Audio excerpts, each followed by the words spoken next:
ಕೀರ್ತಿರಾಜ್ ಕೂಡ ಹಿರಿಯ ಕಲಾವಿದರು. ಕಿಚ್ಚನಿಗ್ಯಾಕೆ ಈ ಪರಿ ಟ್ರೋಲ್? ಬಿಗ್ ಬಾಸ್ ಮನೆಗೆ ಎರಡು ರೀತಿಯ ಫ್ಯಾನ್ಸ್ ಇದ್ದಾರೆ. ಇಡೀ ಬಿಗ್ ಬಾಸ್ ನೋಡುವ ವರ್ಗ ಒಂದು ಕಡೆಯಾದರೆ ವೀಕೆಂಡ್ ಶೋ ನೋಡುವವರು ಮತ್ತೊಂದು ವರ್ಗ. ಎಂಥವರೇ ಆಗಲಿ ಸುದೀಪ್ ಮಾತನಾಡುವ ರೀತಿಗೆ, ಅವರ ನಿರೂಪಣೆಗೆ ಫಿದಾ ಆಗದೆ ಇರಲಾರರು. ಹಾಗೆ ತಪ್ಪು ಮಾಡಿದ ಮನೆ ಮಂದಿಗೆ ತಮ್ಮದೇ ಸ್ಟೈಲ್ನಲ್ಲಿ ಬುದ್ಧಿ ಮಾತು ಹೇಳುತ್ತಾರೆ. ವೀಕೆಂಡ್ ಶೋನಲ್ಲಿ ಸುದೀಪ್ ಬಂದ್ರೇನೆ ಒಂದು ಕಳೆ. ಆದರೆ ಈ ವೀಕೆಂಡ್ ಶೋನಲ್ಲಿ ಸುದೀಪ್ ಅವರು ಕೊಟ್ಟ ಒಂದು ರಿಯಾಕ್ಷನ್ ಹಲವರಿಗೆ ಬೇಸರ ತರಿಸಿದೆ. ಇವರ ನಿರೀಕ್ಷಿತ ಸ್ಪರ್ಧಿಯೇ ಮನೆಯಿಂದ ಹೊರಗೆ ಬಂದಿದ್ದಾರೆ.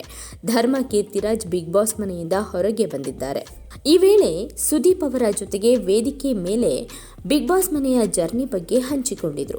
ಮನೆಯಿಂದ ಹೊರಬರುವುದಕ್ಕೆ ಅಲ್ಲಿ ಅರ್ಥ ಮಾಡಿಕೊಳ್ಳುವುದು ತಡವಾಯಿತು ಎಂದಿದ್ದಾರೆ. ಈ ವೇಳೆ ಕೀರ್ತಿರಾಜ್ ಕೂಡ ಮಗನ ಬಗ್ಗೆ ಹೆಮ್ಮೆಯ ಮಾತುಗಳನ್ನು ಆಡಿದ್ರು.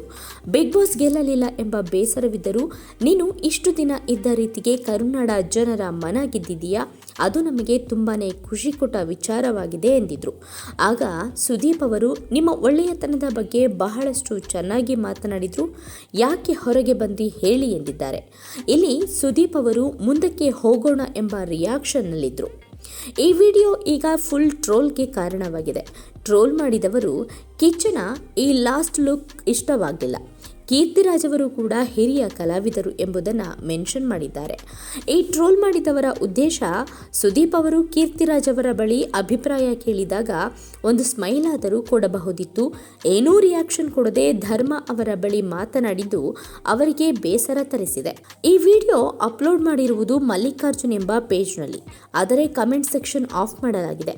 ಇನ್ನು ಈ ವಿಡಿಯೋಗೆ ಈಗಾಗಲೇ 83,000ಕ್ಕೂ ಹೆಚ್ಚು ಜನ ಲೈಕ್ ಕೊಟ್ಟಿದ್ದಾರೆ. ಮೊದಲೇ ಧರ್ಮ ಅವರು ದರ್ಶನ್ ಅವರ ಅಭಿಮಾನಿಯಾಗಿದ್ದರಿಂದ ಬೇಗ ಹೊರಗೆ ಬಂದರು ಎಂಬೆಲ್ಲ ಪ್ರಶ್ನೆಗಳು ಚರ್ಚೆಯಾಗ್ತಾ ಇರುವ ಬೆನ್ನಲ್ಲೇ ಈ ವಿಡಿಯೋ ಕೂಡ ಟ್ರೋಲ್ ಆಗ್ತಾ ಇದೆ. ಆದರೆ ಸುದೀಪ್ ಅವರಿಗೆ ಸಮಯದ ಅಭಾವವೋ ಅಥವಾ ಧರ್ಮ ಹೇಳಿದಂತೆ ಆಡಲಿಲ್ಲ ಎಂಬ ಬೇಸರವೋ ಇದ್ದಿತ್ತೇನೋ. ಯಾಕಂದ್ರೆ ಧರ್ಮ ಆರಂಭದಲ್ಲಿ ಬಂದಾಗ ಅನುಷಾ ಹಾಗೂ ಧರ್ಮ ಅವರನ್ನ ವೇದಿಕೆ ಮೇಲೆ ನಿಲ್ಲಿಸಿ ಫನ್ ಮಾಡಿದ್ದು ಇದೇ ಸುದೀಪ್ ಅವರು. ಸದ್ಯಕ್ಕೆ ಈ ವಿಡಿಯೋ ಎಲ್ಲೆಡೆ ವೈರಲ್ ಆಗ್ತಾ ಇದೆ.